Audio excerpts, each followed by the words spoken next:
pause and say that it's been almost 3 hours since you were talking about this subject, and I don't want to misquote you, or so just kind of help me through this, if you don't mind. But you were talking about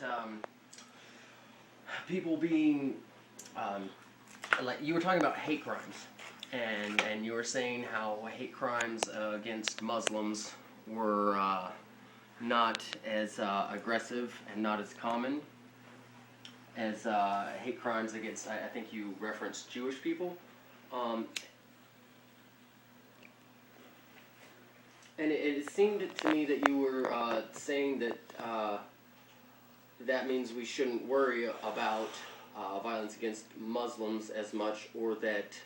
No, okay. Well, I apologize. Like I said, it's been almost 3 hours.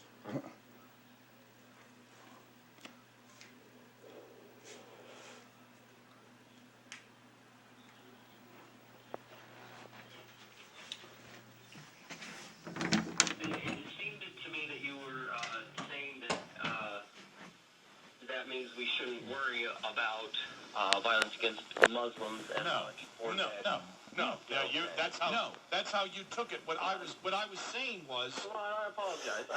What I was saying is the presidential, whether it's Hillary Clinton, whether it's President Obama, that's their number one concern. Their number one concern when a terrorist attack happens is not the evil that has been shown against the United States and the violence and the terrorism towards the United States. It's how the American public will react to it. And my point is, they're out all over the place talking about Islamophobia. It can't happen. When was the last time they mentioned Jewish phobia? That was my point. My point is, they're playing politics with it. Well, they play politics with everything. Right, I'll definitely agree with you there. And that was the point. I don't advocate any violence towards anybody, unless they commit acts of violence towards us. But because of somebody's religion, come on. That's not... Well, absolutely, and we need to protect ourselves. And I think that is my point, is government's main responsibility is to ensure the security and well-being of all of its citizens. Now, we have several million Muslims in our country, and I think we would not be doing ourselves justice if we didn't try to keep in check the fear that the American people have against Muslims, because when people get scared, they can get violent. And but they don't. A lot of the red. But that hasn't. Look, we had the biggest terrorist attack in the world. Oh my God. Happened to us. Oh my God. There weren't massive. There was not any type of massive violence towards Muslims in the United States. None. Well, excuse me. I mean, to a massive scale. There were individuals. I remember after 9/11, there was. Remember, it was some guy went in and killed somebody. I don't know whether they were Pakistani or whatever, but or Hindu or whatever killed them. I remember that incident happened. But when anything like that happened, it was huge. But we know, for example, because of polls that have been taken, how Muslims feel around the world, including in the United States.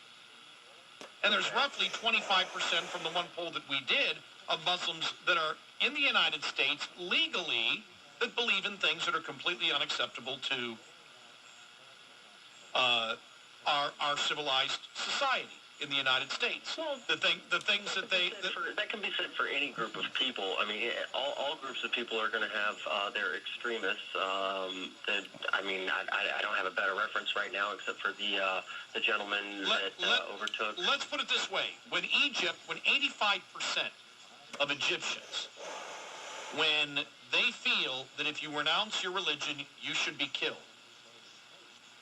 Does that support the terrorist element in that country? Yes. I'm not prepared to argue that. Okay, that's all we're arguing. I'm advocating. Well, no, but that's not a topic. Nobody is talking about the fact that innocent Muslims in the United States should be attacked or killed. That isn't part of the argument. No, You may be having the argument. That's our whole point. We're not having the argument. That's not our argument. Is it over? It's over. What was that, about a 6-10 second delay? Yep. Well, at least it's over with. I don't think I made my point very well. Of course, it's difficult to do. I thought you did pretty good, man. You think so? Yep. Oh, I'd like to see the video. Okay.